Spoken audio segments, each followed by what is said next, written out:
Luzzo. I'm the chairman of Virginia Beach Taxpayer Alliance, and thank you candidates for coming. I know it's a busy morning. There are a number of other breakfasts. Our timekeepers, which I failed to introduce last time, are Dave Blood, who is our finance chair, and Diana Howard, another member of our board of directors. So we know that there seems to be a low turnout this morning, and I think that's reflective of the number of other activities that are going on. And our illustrious moderator will be reading the parameters for you. Okay? Introduce him.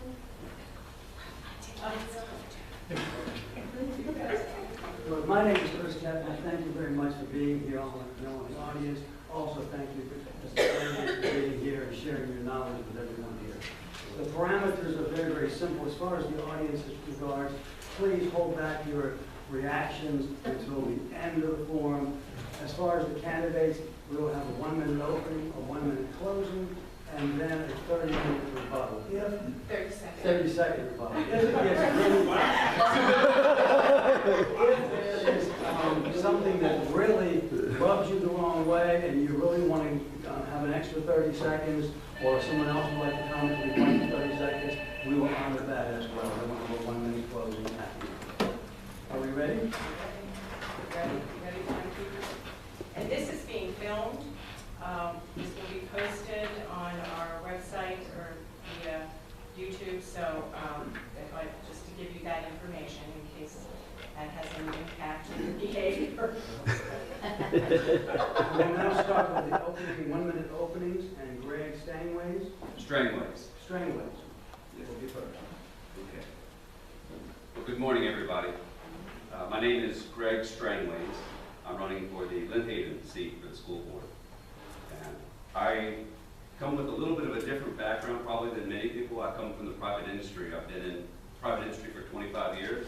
I went to Virginia Beach school system here, graduated from Cox High School, went to Virginia Tech, and took a job with Reynolds Metals in Richmond, Virginia.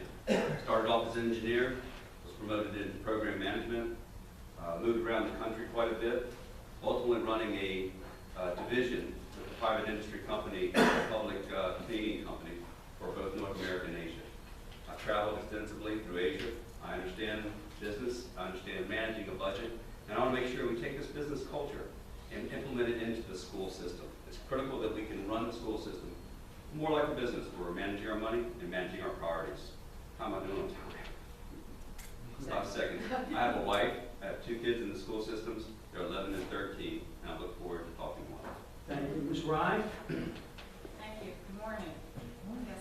I bring both an education and a corporate background to this seat.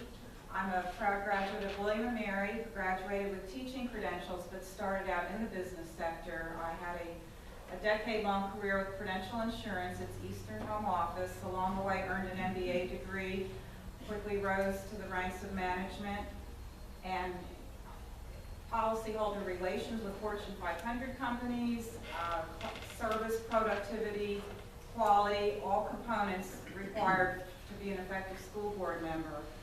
Classroom teaching did eventually beckon, and I have experience at the middle and secondary levels, history, math, government, and for 15 years I was a private math tutor, some of that time while I was home with my children.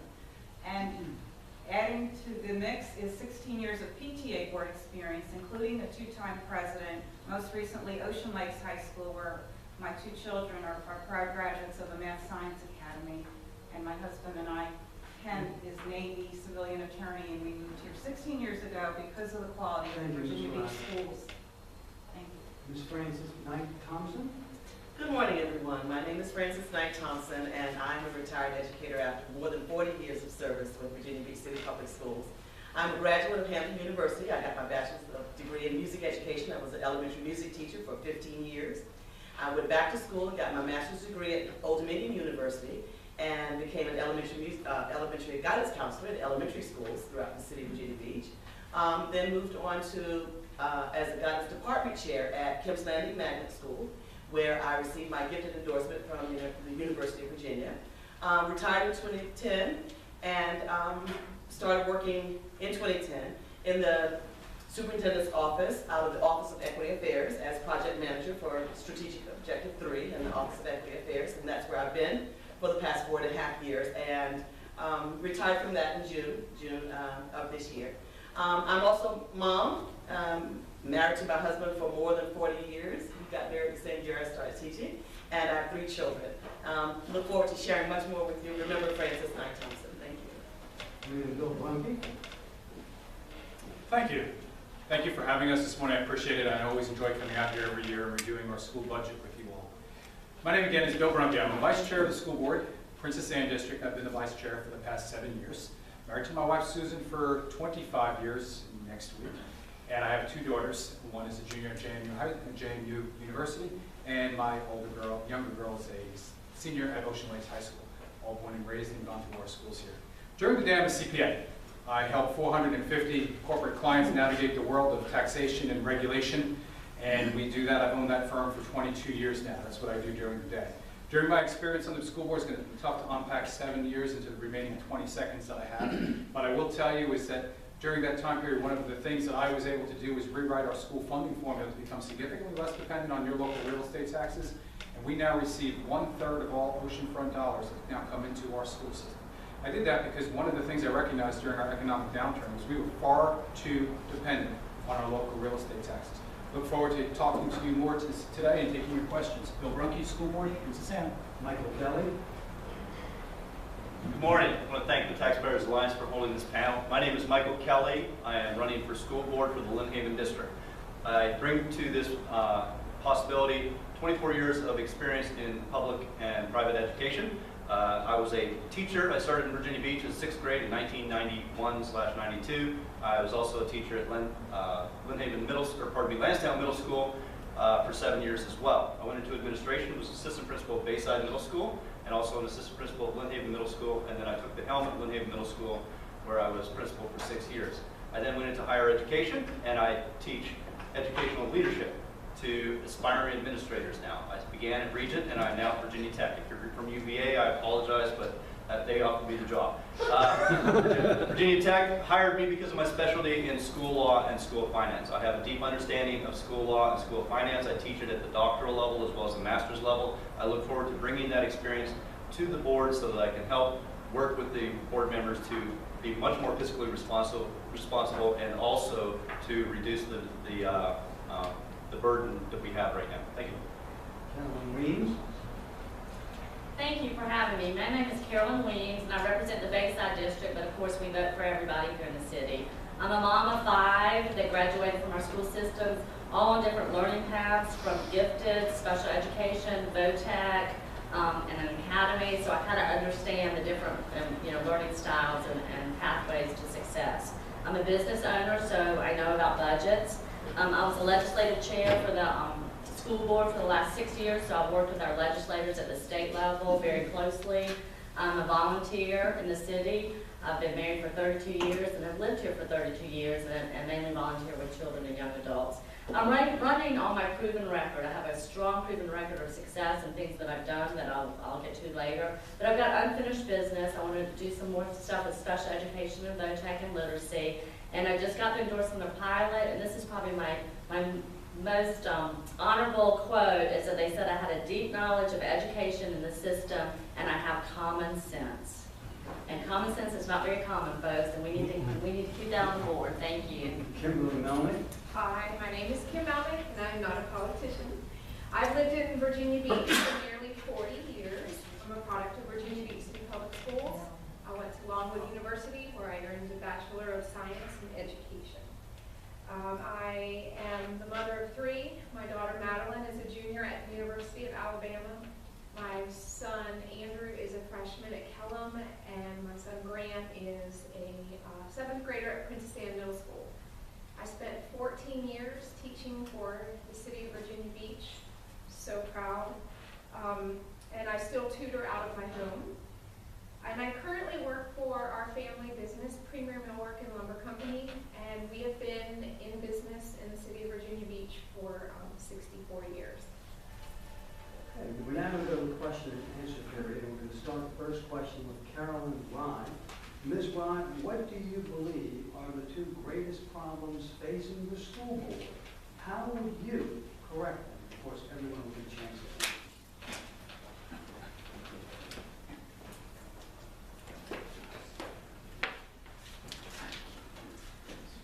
The two that come to mind, being the first one asked, are certainly the financial challenges. And it's incumbent upon us to work within our existing framework, to appropriate in the most efficient, productive, and equal manner possible the monies that we have. The second, I would say, of concern to me are close to 20% of our schools accredited with warning. And we need to focus on these schools as a board to monitor what is being, the resources, the training, the state-hired experts, whatever's going on in those schools to bring them up. It's incumbent upon us to expect that actions are being taken and that we expect periodic reports on the progress of those schools to get all our schools accredited. Thank you. Ms. Thompson? I also, excuse my sitting. No, please. I also am very concerned about our schools that are not fully accredited. Although we are a great school system and we are stellar in the state and in the country, we still have schools that are not fully accredited. And I think that we have to evaluate those schools very carefully, and I know our new superintendent is committed to making certain that all of our schools are fully accredited. But we have to get in there, we have to prepare our teachers for the kinds of students that they're facing. We have to give them opportunities for professional development to make sure that they have the strategies that they need in order to reach the needs of our children. I am concerned that we have every child receives a quality education in this school district, no matter what their zip code is. My other concern is the African American male achievement gap. I know that may not be politically correct using the achievement gap term, but that is something I'm concerned about. I have two sons who struggle through school the entire time they were here, and I'm committed to making sure that they. Ladies and gentlemen, I'm going to have to ask you so we can expedite and get through as many questions as possible. You are limited to 1 minute. I'm going to kind of hold you to that. Mr. Brunke? Okay, thank you. I think, first of all, the biggest challenge we have is really a community challenge. The community challenge that we have is that over the past 6 years, we've had an increase in our free and reduced lunch in the city by 40%. We now sit at a 40% free and reduced lunch rate in our city. That is a problem in our community that is being reflected in our schools, and it's going to take community solutions. It's going to take folks like myself that have relationships with my counterparts in local government, my counterparts at our state government, whether it's our House or Senate, as well as relationships with our congressmen, to find solutions. And a segue to the second challenge we have, part of the solution is what we do right now. We do a great job preparing our students for college. I'm going to go quick. We do a great job preparing our students for college, but one of the things we've done is not necessarily focus as much on those students that aren't going to college, and we need to expand our opportunities for apprenticeships and mentorship programs to create real-world opportunities during high school, for high school credits, and work with our state delegates to get that approved so that we can be doing that. And there's my stop sign. Mr. Kelly? Good morning, Ron. If you read my literature, everything I say is students first. All my decisions are based on students first. I think one of the challenges we're facing are financial, obviously, and perception is reality. Teachers perceive that they're not being paid as well, and in essence, in many areas, there are struggles, especially in the area of healthcare. We struggle, or we're behind Chesapeake in terms of healthcare, what we provide and how much they have to pay out of pocket. So their take-home pay is not as good. One of the things we need to do is look at that. As a board, we need to look at options in healthcare, how we can combine possibility with combine and partner with the surrounding areas. Also look at what Chesapeake does, which is their own pharmacy for their school system, which has significantly reduced their costs. I think we need to really look at that. Also, I agree with Mr. Brunke, we need to look at student options. We've been telling students for about 20 years that everyone has to go to college. We're not selling the right option. We need to sell all options. Every child needs a win in school. Every child needs to have success, whether they go to college, they go to trade school, they go in the arts. Thank you. Ms. Weems? Thank you, and I'm going to stay seated because I was chasing my granddaughter and fell, and my back is a little bit tight. Finances are obviously a huge challenge for every school system across the country. Since I've been on the board, we're now working with $90 million than we did a few years ago. It's So this board has got to get down some tough choices. We've got to trim the fat and keep doing things. We've closed a school, we've cut programs. I mean, we've, shut the work week off on Fridays in the summer. So we've done a good job, but it's going to get worse. So we're going to have to keep doing that. So finances, we've got to be strict and disciplined. Literacy is a concern for me because we got numbers out just a couple months ago, and there's too many kids not reading on grade level. And we know if you're not reading on grade level by 3rd grade, you're going to be a struggling learner forever. So I want to put some more literacy coaches in our 1st and 2nd grades, and really, and some reading specialists to make sure that we get that literacy rate up. Thank you. Ms. Melvin? Obviously finances, but we also can't be afraid to ask City Council for the money we need to keep our school system great. But I also feel that some members of our current board have lost sight of the true meaning of a school board. And it's their job to create a strong bond with the community and to develop a level of trust and understanding. You have to be able to trust this school board, and I think that that's been broken and it needs to be repaired. Question number 2 is going to be directed to... Did you want me to answer that? I'm sorry. And actually, I do echo several of the comments that already been made. A little bit of further information on the finances. We definitely need to look at our operating expenses for the year-to-year budget. What we need to be more progressive on is finding solutions for the capital improvement plan. The capital improvement plan has not materialized in the 2007 plan that was put together in recommendations. And we need to find unique and resourceful ways to be able to rebuild our schools. I believe right now we're at about a 120-year plan to be able to stay on track, and that's not acceptable. The other item I wanted to ask, was this problems with the school board or problems with the school system? The question itself stated, what do you believe are the 2 greatest problems facing the school board? Facing the school board. And then the other problem I would suggest would be the reading on grade level. If we do not start and have intense focus on reading at grade level by grade 4, students will never catch up, and I believe we must focus on this priority. Okay, thank you very much. The next question, Francis Knight Thompson. You can go ahead and start with this. This is from a former VBTA member, PACE committee member, and VBTA lobbyist. VBTA historically endorses candidates who are willing to support tax increases for salary raises. Those of you endorsed by VBTA, did you agree to support tax increases? Those not endorsed, did you fail to agree to support tax increases? Ms. Thompson?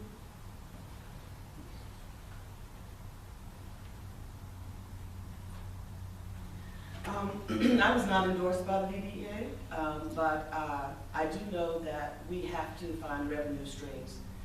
And the board has done a great job of providing what we need for the schools.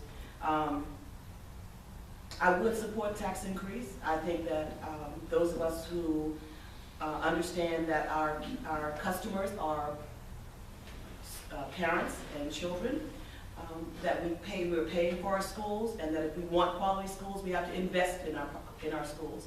And I believe that if we have to, in order to bring our teacher salaries commensurate with all the other areas, whatever we have to do, if tax increase is one of the things that we must do, then I would support that as well. But I believe that we can, as a school board, find the resources to do what we have to do to make sure that all of our schools are fully accredited, that our teachers are adequately compensated as well. Thank you, Ms. Thompson. Mr. Brunke? Thank you. That's a very specific question that goes to a very specific question that was asked during my VBA interview, at least. I won't try to quote the question because it wasn't one of the ones we were provided in advance. It was done during the interview. The question basically was, as was presented, if we would commit to a tax increase for purposes of increasing salary. And my answer to them is the same as it is to you. I'm not going to commit to increasing taxes or saying that I would never do it. I think we have to allow ourselves the flexibility to understand the circumstances at the time and handle that, and not handcuff ourselves into a position of having absolutely unconditionally agreed to one thing or the other without a complete understanding of the facts and circumstances. But if you know my history, I'm inclined to find a lot of other solutions before that. Mr. Kelly? For clarity, I was not endorsed by the VBTA either, probably because of my response to this question, which is I will not commit to a tax increase just for one specific thing. I kind of